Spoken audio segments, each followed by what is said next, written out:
Bueno, yo creo que estamos todos muy cerca. Pues nada, bienvenidos a todos a este nuevo almuerzo del Club de Empresarios. Hoy pues me toca a mí dar la conferencia y hoy vamos a hablar de una materia muy preocupante a nivel nacional, que es el problema de la vivienda en España, y vamos a analizar desde el punto de vista económico-financiero y vamos a ver la parte humanística, ¿vale? Bueno, bien, vamos a empezar un poco con la situación de partida que tenemos. En los años 60-70, ¿cuál era la situación de un matrimonio joven, que es el de nuestros padres o algunos abuelos, y cuál es la situación que tenemos ahora? En los años 60-70, cualquier matrimonio con 3, 4 hijos normalmente, en 15 años se pagaba una casa. Y además no suponía un gran esfuerzo para esa familia. En el año 2025, un matrimonio joven, como mucho con un hijo o con ninguno, pues a duras penas pues puede comprarse una casa en 40 años y aunque normalmente se le va a promover que busque un alquiler. Y ahora diré por qué. Es decir, la situación es dramática para los nuevos matrimonios, genera bajada de natalidad, genera una serie de problemas que bueno, vamos a analizar y vamos a dar algunas ideas al respecto. Bueno, ¿cuáles son los problemas de partida de un matrimonio estándar de Ana y Rafael que decimos? ¿Cuál puede ser el problema? Bueno, el primero, el gran problema que tienen los matrimonios jóvenes es el acceso al crédito. El acceso al crédito, hoy en día comentaré por qué. Hace poco vino Manuel Medina, que ha escrito un libro que ahora comentaré y que él hace una radiografía de la situación del mercado financiero, que es dramática, y es que a cualquier matrimonio joven que llega, me lo dicen los apoderados de los bancos, pues como mucho le van a dar el 80% del valor de esa vivienda. ¿Qué conlleva que le den solamente el 80%? Que si le añadimos los gastos y los gastos fiscales, que son el 10% más o menos, pues para una vivienda de 250.000 euros tiene que tener ahorrado 75.000 euros. El 30% de ahorrado. Claro, esto hace muy difícil que un matrimonio joven pueda acceder a una vivienda porque no tiene acceso al crédito. Luego hay otros problemas. La vivienda en sí está muy cara y el valor del salario respecto al precio de la vivienda también hay mucha diferencia de lo que teníamos en los años 60-70. Es decir, el esfuerzo del salario hoy por hoy de un matrimonio, que además son 2 sueldos en lugar de uno que tenían entonces, es mucho mayor que el que tenemos ahora. Bien. Esto es un poco lo que viene en el libro de Manuel Medina, que nos dio una charla en abril. Y bueno, ¿cuál es la nueva banca que tenemos en la actualidad? Que habla en su libro, que ahora citaré. Tenemos como norma la ley 31/85 de órgano rector de las cajas de ahorro, que es una de las causas, una parte de las causas de la situación del mercado financiero. Tenemos la ley de caja de ahorro del año 2013 y la ley de supervisión de la entidad financiera de crédito del año 2014, que es lo que ha generado la banca actual. Es una banca donde ha arrastrado un problema de solvencia gravísimo. No sé si sabéis que el Estado tuvo que prestar 100.000 millones de euros para reflotar la banca porque estaba totalmente quebrada a varios bancos. Y bueno, ¿de dónde viene la situación de la banca, que es la que estamos sufriendo o la que sufren los matrimonios jóvenes? Pues de la ley del año 85, que las cajas de ahorro, se decía en esa ley que había que democratizar las cajas de ahorro. ¿Qué significa democratizar? Pues abrir a los representantes del pueblo. ¿Y qué significa abrir a los representantes del pueblo? A que los políticos, no voy a decir la palabra, pero entraran en tromba a los órganos rectores y hicieran pues, lo que han hecho pues, durante todos estos años. Es decir, préstamos hipotecarios que no tenían la solvencia necesaria, en fin, préstamos a los partidos políticos, es decir, una serie de irregularidades que ha llevado a procedimientos penales y ha llevado al descrédito de la banca en general, tanto cajas de ahorros como bancos en general. Comenta don Manuel Medina en su libro, amigo de Shana, que en los años 50-60 el director del banco es una persona tremendamente respetada, ¿vale? Es una persona en la que, por ejemplo, en el banco se firmaban contratos y tal y como se firmaban se ingresaba el dinero en el banco. Hoy por hoy la imagen de la entidad financiera es muy mala, tanto de banquero en general como el representante de la banca. Y luego tenemos también esta norma, que es la fundamental a la que se atienen los bancos. ¿Por qué no dan crédito? ¿Por qué no dan préstamos? Porque el Banco de España supervisa la solvencia de los bancos.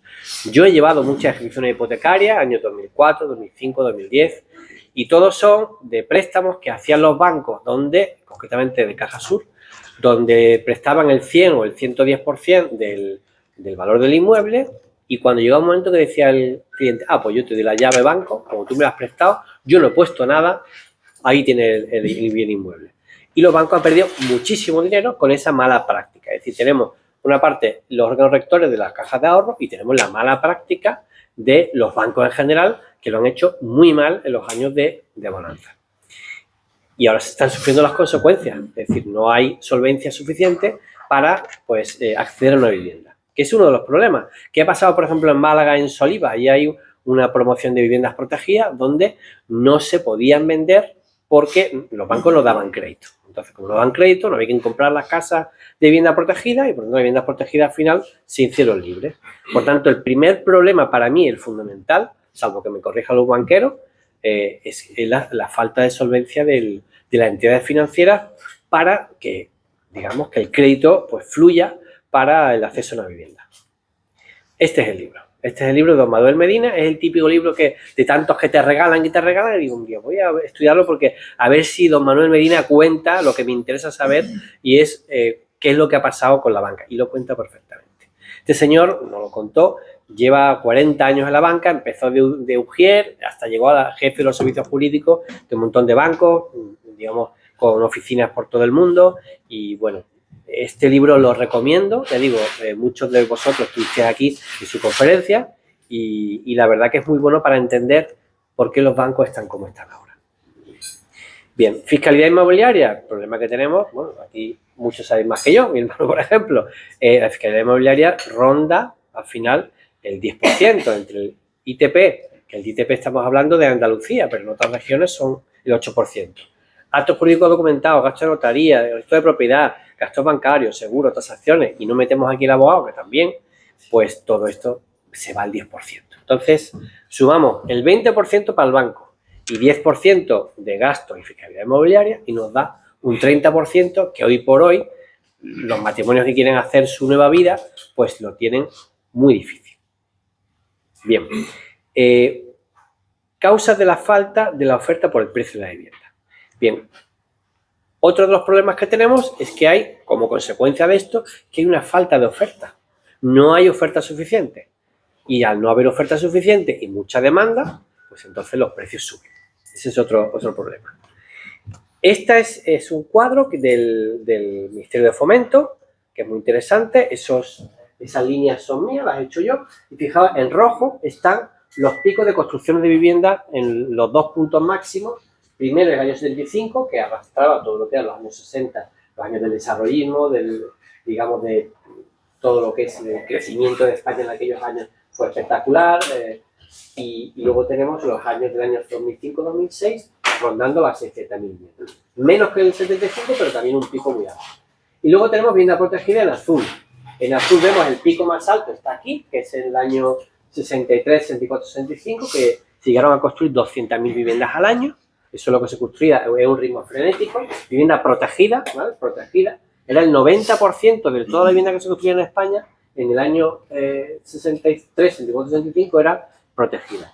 Y ahora, 2015 y en adelante, pues estamos en alrededor de unas 8, 9, 10.000 viviendas protegidas al año. Es decir, una cantidad ridícula que es ni el 10% del número de viviendas que se construyen al año. Aquí tenemos otra cifra del Ministerio de Fomento también, donde veis el número de viviendas terminadas en la actualidad, o sea, del año 81 eran 200.000. 200.000 viviendas lo que necesita... Tú estás aquí, Cristina. 200.000 viviendas, de nada. Son las viviendas que necesita España más o menos.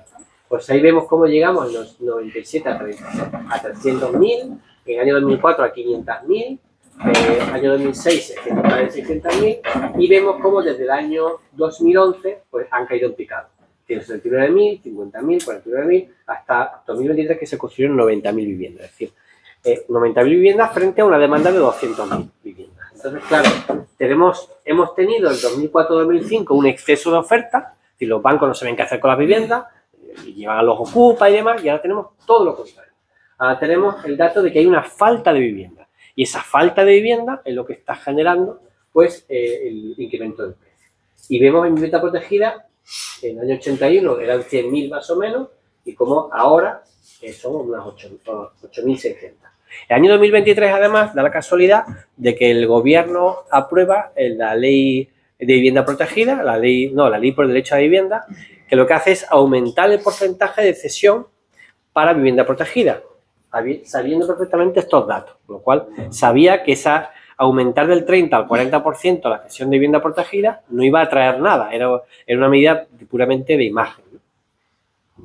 Aquí tenemos el cuadro un poco más detallado y vemos los datos ridículos de viviendas protegidas que se construyen hoy.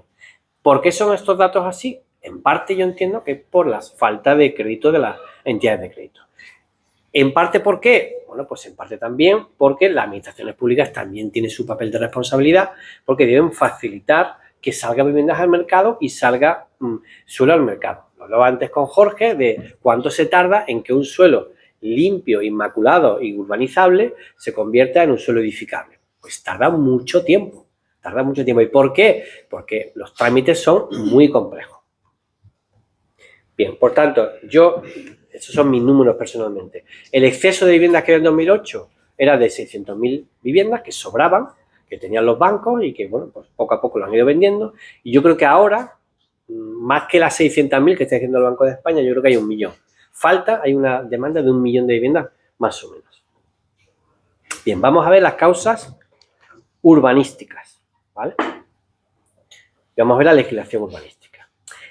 Tampoco el peso de la legislación urbanística creo yo que sea tan importante, pero tiene su parte de responsabilidad. Bueno, aquí vemos la ley del 98, donde fueron la época de liberalización, se liberalizaron muchos sectores de nuestra economía y aquel gobierno, el gobierno entrante, el de José María Aznar, pues dijo que quería, entre comillas, liberalizar el suelo. ¿Qué significaba liberalizar el suelo? Flexibilizarlo. ¿Qué es lo que permitía? Pues que todo aquel suelo que no estuviera especialmente protegido y aquel suelo que no fuera urbano, fuera urbanizable, para dar facilidad. Pero, ojo, se permitía, cosa que no se dice por la doctrina que critica esta norma, que también el ayuntamiento podía proteger, por motivos que considerara oportunos, aquel suelo para que no fuera urbanizable. Es decir, que esto no era algo caótico, ni pues yo he visto descalificaciones bastante importantes a esta norma como si hubiera sido la causa de la crisis financiera, ni mucho menos. Bien, y luego tenemos cómo se va al opuesto. El año 2007, la ley de 2007, hoy texto respondido de 2005, pues hace lo contrario. Es decir, todo aquel suelo que no sea especialmente urbano o que no se requiera que sea necesario y suficiente y se justifique, todo lo demás se debe proteger. Tiene que ser suelo rústico. Es decir, el suelo urbanizable pasa de ser casi todo a ser casi nada. Es decir, se restringe el suelo que puede crecer. ¿Y qué es lo que conlleva? Pues que haya menos suelo disponible para vivienda y, por tanto, que haya más especulación. La ley urbanística de Andalucía va en esa línea e incluso más todavía. Es decir, va en la línea de cuál se puede transformar, el que resulte necesario, añade un elemento, para mí, de discrecionalidad, que creo que es inadmisible en un suelo urbanizable, que es aquel que sea de interés público y social. Y el plan nuestro lo establece. ¿Qué suelo puede transformarse en suelo rústico? El que declare el ayuntamiento de interés público y social. Eso es un elemento discrecional. Tiene que haber elementos geográficos, elementos de demanda, pero no de interés público y social. Pues ese elemento está en la lista también. Y luego, por si todo esto no fuera poco, tienen que ser colindantes con el suelo urbano. ¿Y qué significa que sean colindantes? Todos conocemos Palo Alto, todos conocemos Sierra Blanca, todos conocemos La Zagaleta. Pues eso ya no se puede hacer. Con la ley actual ya no se puede hacer suelo porque hablan de la dispersión urbana. Entonces, ¿qué conlleva que no se puedan hacer suelos con cierta dispersión? Pues que la oferta de suelo disminuya y la oferta de vivienda también, y por tanto el precio suba. Esa es la consecuencia inmediata de este tipo de medidas. Y luego están los informes sectoriales. Bueno, los informes sectoriales, pues yo digo algunos, son mucho más que no quiero mencionar para no desanimar. Aquí mi maestro se lo sabe todo, don Antonio Becerra, que ha sido jefe de planeamiento durante 20 años en la Junta de Andalucía, y me dice, pones muy poco, digo, ya pongo algunos para no desanimar. Entonces, a nivel estatal, que son más o menos razonables, vías aeronáuticas, defensa nacional, ferrocarriles, gasoductos, monte, patrimonio histórico. Todo esto son informes que deben tramitar el planeamiento urbanístico. Pero bueno, más o menos tiene un sentido. Pero ahora, si ya vemos a la normativa regional, vías pecuarias, ferrocarril autonómico, puertos, vivienda protegida, patrimonio histórico regional, memoria histórica, paisaje, cemento, es decir, toda esta barbaridad de informes hay que emitirlo. Cuando muchos de ellos se podría refundir y ese informe lo emitiera una consejería. Por ejemplo, yo creo que el de vivienda protegida, que al final decir, bueno, cumple o no los parámetros de vivienda protegida, eso debería emitirlo la Consejería de Urbanismo, no que la de vivienda diga, no, pero yo también tengo que opinar. O que, por ejemplo, el tema de salud o de género. El de género es una cuestión de si cumple o no el artículo 14 de la Constitución, sin prejuicio de que entre el género y el urbanismo no hay ninguna relación.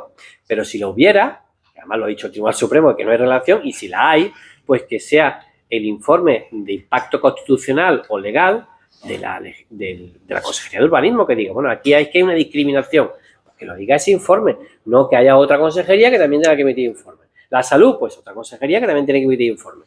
Y ahora también la consejería tuya también va a emitir informe. En fin, ¿qué conlleva tal cantidad de informes? Pues al final, cuanto más informes hay, no solamente es que tarde más, es que hay más probabilidades de que un plan se anule. Porque si hay tantos informes, hay más probabilidad de cometer errores.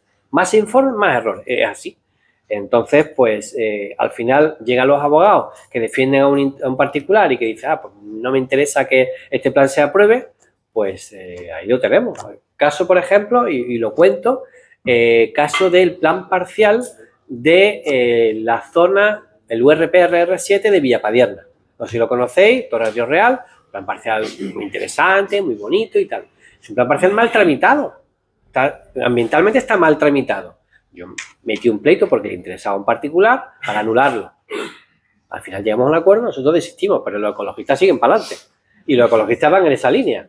Entonces, ese plan va a caer. ¿Por qué? Porque la normativa ambiental es tan complicada, el informe sectorial son tan complicados que al final, ¿eso qué hace? Pues que al final sea muy difícil transformar un suelo y sea muy difícil llevar al mercado viviendas, porque al final son viviendas en general.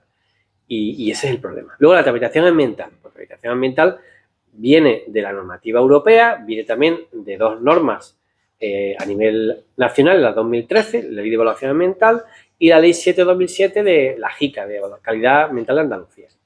Bueno, pues igual, es una tramitación muy complicada, viene de la Unión Europea, ¿y qué es lo que dice la Unión Europea año 2002, directiva del año 2002? ¿Qué es el medio ambiente? Mira, bueno, pensaréis, el medio ambiente es pues todo lo que tiene que ver con la naturaleza, la fauna, la flora y poco más, y el paisaje, ¿no? No. Para la Unión Europea es la biodiversidad, la población en medio ambiente, la salud humana en medio ambiente, la flora, la tierra, el agua en medio ambiente, el aire en medio ambiente, factores climáticos en medio ambiente, patrimonio cultural en medio ambiente, patrimonio arquitectónico en medio ambiente, y paisaje también, por supuesto, en medio ambiente. Todo eso es el medio ambiente. Y todo eso hay que controlar que no haya un efecto significativo sobre todos estos elementos. O sea, imagináis la facilidad de que un plan urbanístico influya en estos elementos. Muchísimo, ¿no? Claro, pero ¿qué es lo que hay que analizar? Y lo ha dicho el Tribunal Supremo, que esos efectos sean significativos. Y en ese momento es cuando tiene que la comunidad autónoma pues establecer las medidas correctoras. Y, por supuesto, aquellos planes que puedan tener efectos significativos, tener la tramitación ambiental correspondiente. Entonces, aquí se podría hacer un poco de racionalidad de cuándo se entiende efectos significativos y qué planes tienen efectos significativos y requieren o no una tramitación ambiental.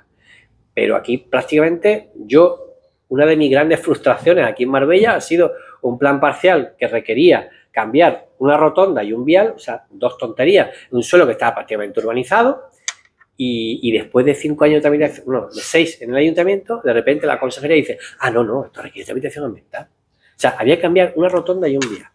Y dice que no, eso tiene efectos significativos en el medio ambiente. ¿Por qué? Porque se van a incrementar en 20 viviendas. Entonces son 20 viviendas y eso es efectos significativos en el medio ambiente. O sea, fijáis el nivel de irracionalidad que tenemos por parte de la interpretación de las normas. Primero están las normas que no son muy racionales, pero luego está la interpretación estricta de la norma. Entonces, pues tenemos lo que tenemos. Esto no tiene efectos significativos en el medio ambiente. ¿Os lo creéis? O sea, Esta barbaridad en el paisaje de Jaén, donde tienes placas solares en medio de un mar de olivos, esto no tiene efectos significativos en el medio ambiente. Es para mí de las grandes contradicciones que tiene la normativa ambiental. Esto no, esto parece muy bien. Cuando estaréis de acuerdo conmigo que esto influye en la salud humana, en la fauna, en la flora, en la tierra, en el agua, en el aire, factores climáticos, bienes materiales, en todo. Influye en todo. Pero no, las placas solares no. Las placas solares y se están destruyendo auténticos olivares en la zona de Jaén sin efectos significativos sobre el medio ambiente. Fijaos, para mí esta es de las grandes contradicciones que tiene esta normativa. Bueno, bien, y ahora entramos en los planes urbanísticos, ¿no? Tampoco voy a ir un poquito más y ahí, si queréis, hacemos un poco de debate. Bueno, esta es la base, más o menos técnica, ideológica que tienen los planes, pero sobre esta Agenda 2030 está la Agenda Urbana 2019. ¿Cuál es la base de la Agenda Urbana 2019? ¿Qué es lo que quiere la Agenda Urbana 2019? Que las ciudades no crezcan, básicamente. Es decir, lo que está planteando la lista y lo que plantean casi todos los planes de la costa, el de Marbella, el de Torremolinos, el de Rincón de la Victoria, el de Ronda, es que las ciudades no crezcan. Las ciudades tienen más de 7.000 años y la base siempre ha sido el crecimiento. Desde el siglo XIX, además del crecimiento, está la reforma interior. Es decir, se pretende romper con un principio fundamental que hemos aplicado los españoles en América durante siglos, haciendo grandes ciudades como México, Lima, en fin, en todas las grandes ciudades que hemos creado en América, todo lo que hicieron los romanos, todo lo que se ha hecho en la Revolución Industrial, la base fundamental de la ciudad es el crecimiento. Pues esta agenda urbana quiere acabar con el crecimiento. ¿Qué dice? ¿Cuáles son los principios? Ordenar el territorio, hacer un uso racional del suelo, conservarlo y protegerlo. Conservar el suelo y protegerlo. Vale. ¿Cuáles de las ideas que transmite esta norma? Que yo la conocía, esta agenda aprobada por el ministro Ábalos, ahora conocido por otras causas. El ministro Ábalos, en su agenda, pues una de las cuestiones que plantea, y está en el interior, es un informe de Eurostat que dice que el suelo artificial urbano dentro de España no llega al 4%. Significa que el 96% del suelo nacional, del territorio nacional, es suelo rústico y transformable, por independencia de lo que se pueda o deba proteger. Entonces, parte de la idea de que el suelo es un bien escaso. Y, por tanto, como es escaso, hay que conservarlo. Y hay que evitar, punto 2, la dispersión urbana. Evitar la dispersión urbana es, en Román Paladino, evitar que se crezca.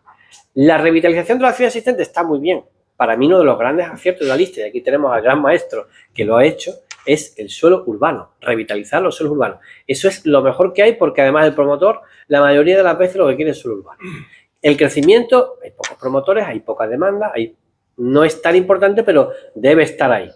Pero en la revitalización, por supuesto que es importante, y la lista ha incorporado figuras muy interesantes como las actuaciones de mejora urbana, cuyo término se lo debemos a don Antonio Becerra, los estudios de ordenación, que creo que también es obra tuya, en fin, la ATU, que ahora sabemos, la ATU en suelo urbano, pues todo eso tenemos aquí al padre de la criatura, que es estupendo, porque realmente es lo que va a cambiar el urbanismo de las ciudades en los próximos años, ¿no? Es decir, la facilidad de crecer dentro de la ciudad. En Marbella creo que están planteando 30 ATU. Ahora mismo más o menos hay en zonas por todo el municipio. Y eso está muy bien, pero hay una parte que aunque sea el 20%, no podemos desdeñar, lo que es el crecimiento, el crecer las ciudades. Y este principio o esta agenda quiere acabar con el crecimiento. Cosa que yo personalmente no comparto. Primero porque parte de una base errónea. Y segundo, porque va a conllevar que haya más déficit de suelo a transformar y, por tanto, más déficit de vivienda. No significa que lo prohíba, sino que hay que intentar evitar que no se crezca, ¿vale? Bien, y otros principios que plantean, pues, hacer una gestión sostenible, favorecer la proximidad, movilidad sostenible. Y una de las grandes cosas que me gusta de la Ley de Madrid es que no habla de la palabra sostenible. ¿Por qué? Porque plantea la flexibilidad en el crecimiento. Cambian muchas cosas, o copian en muchas cosas en el suelo urbano, evidentemente, pero en el tema de crecimiento, sin embargo, en la ley es bastante flexible por lo que ha salido el proyecto de ley. Yo ayer presenté alegaciones al proyecto de ley de la Comunidad de Madrid y bueno, el director general ya me hizo un comentario que a ver si intervenía en algún foro y tal, pero bueno, yo hice varias recomendaciones y una de ellas es celebrar que el suelo pueda ser urbanizable con total flexibilidad. Bien, y aquí vemos ya por terminar un ejemplo, no quiero poner el de Marbella porque se molestan los concejales de Marbella si hablo mal del plan de Marbella, pero este es el plan de Torremolinos, que son todos iguales. Entonces, la sostenibilidad, revitalización, eficiencia, igualdad, género, familia, ocupación. Son planes muy adornados, pero al final lo que están en estos planes es muchos informes sectoriales, mucha sostenibilidad, mucha complicación para crecer, porque todo establece unos criterios de sostenibilidad complicadísimos de cumplir y todo esto tiene una parte buena. ¿Cuál es la parte buena? Que aquellas personas que veo aquí, unas cuantas, pues que tengan terreno, su valor va a subir. ¿Por qué? Porque va a haber poco suelo en el futuro, va a haber poca vivienda y la vivienda y el suelo va a subir de precio. Por tanto, ese es un buen negocio y es la parte positiva que tiene todo esto. ¿Qué medidas habría que tomar? Pues yo creo que, lamentablemente, no queda otra que las administraciones públicas apuesten por la vivienda en alquiler y en alquiler con opción a compra. Tienen que apostar por ello.